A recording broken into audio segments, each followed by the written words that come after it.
Hello everyone. आज हम start कर रहे हैं क्लास 6 की आपकी गणित की वर्कशीट नंबर 22। डेट है आपकी 10 दिसंबर 2020। आज की वर्कशीट का टॉपिक है आपका दशमलव, जिसमें हम सत्तांश पढ़ेंगे। लास्ट वर्कशीट में हमने दशांश पढ़ा था, इसमें हम सत्तांश को देखेंगे। सबसे पहले दिया गया है संजय और राकेश ने अपने अपने कमरे की लंबाई मापी। संजय का कमरा 7 मीटर 25 सेंटीमीटर लंबा है और राकेश का कमरा 5 मीटर 75 सेंटीमीटर लंबा था। क्या आप दशमलव का प्रयोग करते हुए इन लंबाइयों को मीटर में व्यक्त कर सकते हैं? तो यहाँ पर जो आपकी दो संख्याएं दी गई हैं, दो लंबाई दी गई है, 7 मीटर और 25 सेंटीमीटर, इसके अलावा 5 मीटर और 75 सेंटीमीटर।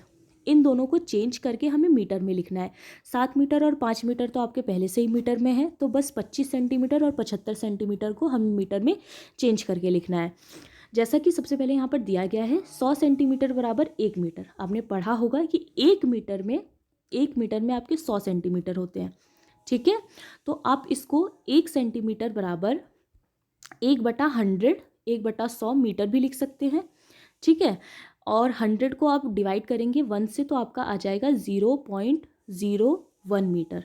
ठीक, तो इसी तरह हम अगर चेंज करने गए अपनी वैल्यू को, यानी संजय के कमरे की लंबाई अगर हम चेंज करेंगे तो 7 तो पहले से ही मीटर में है, हम 25 सेंटीमीटर को चेंज कर लेते हैं।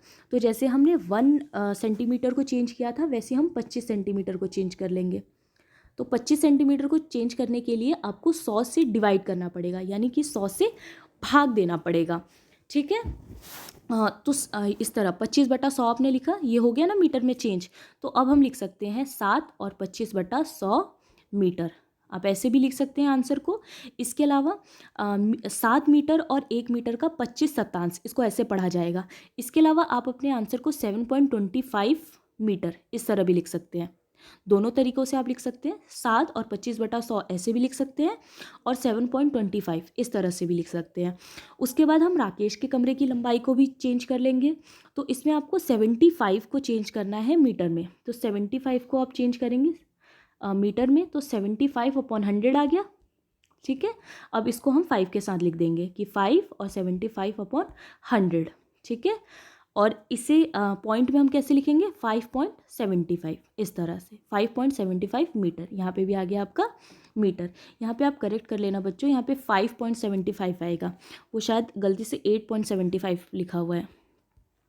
फिर नेक्स्ट दिया गया है आपका कि 13.76 क्या है। जैसा कि हमने लास्ट वर्कशीट में दशांश में देखा था, वैसे ही इसमें शतांश में दिया गया है। अब इसका स्पष्टीकरण देखते हैं कि बाईं ओर जो 13 लिखा हुआ है, 13.76, ठीक है, तो बाईं ओर ये जो संख्या लिखी गई है 13, ये आपकी पूर्ण संख्या है। इसके अलावा पॉइंट के यानी दशमलव के राइट साइड दाईं ओर जो संख्या है उसको हम दशांश पढ़ेंगे। ये फर्स्ट वाली जो संख्या है, यानी जो 6 लिखा हुआ है, इसको आप शतांश पढ़ते हैं, और इस वाली संख्या को आप दशांश पढ़ते हैं।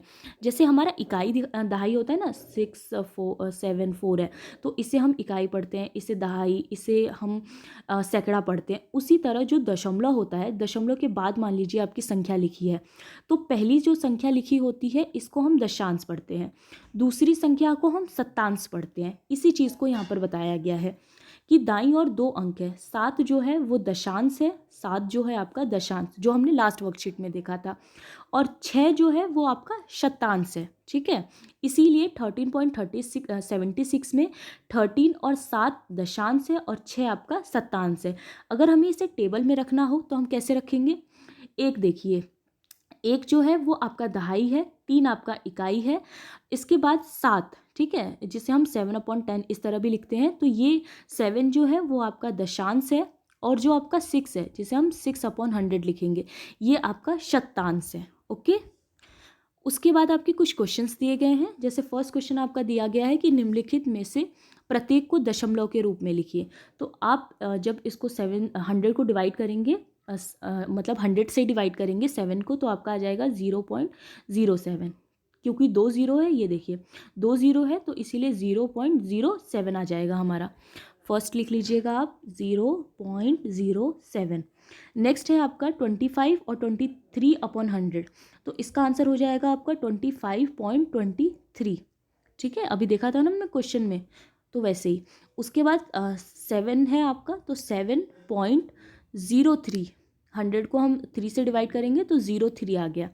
अब यहाँ पर दिया गया है आपका टेबल, तालिका दी गई है, इसे फिल करते हैं। जैसे सबसे पहले है आपका 12.67, 12 ये 67 जो है, तो सबसे पहले देखिए ये जो 2 है ये आपकी इकाई है, तो इसे आप इकाई में लिख दीजिए।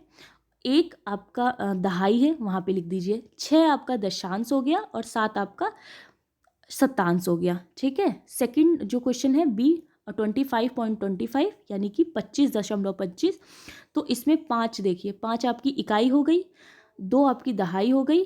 इसके बाद यहाँ पर देखिए ये वाला जो 2 है ये आपका दशांश हो गया और ये वाला जो 5 है ये आपका शतांश हो गया।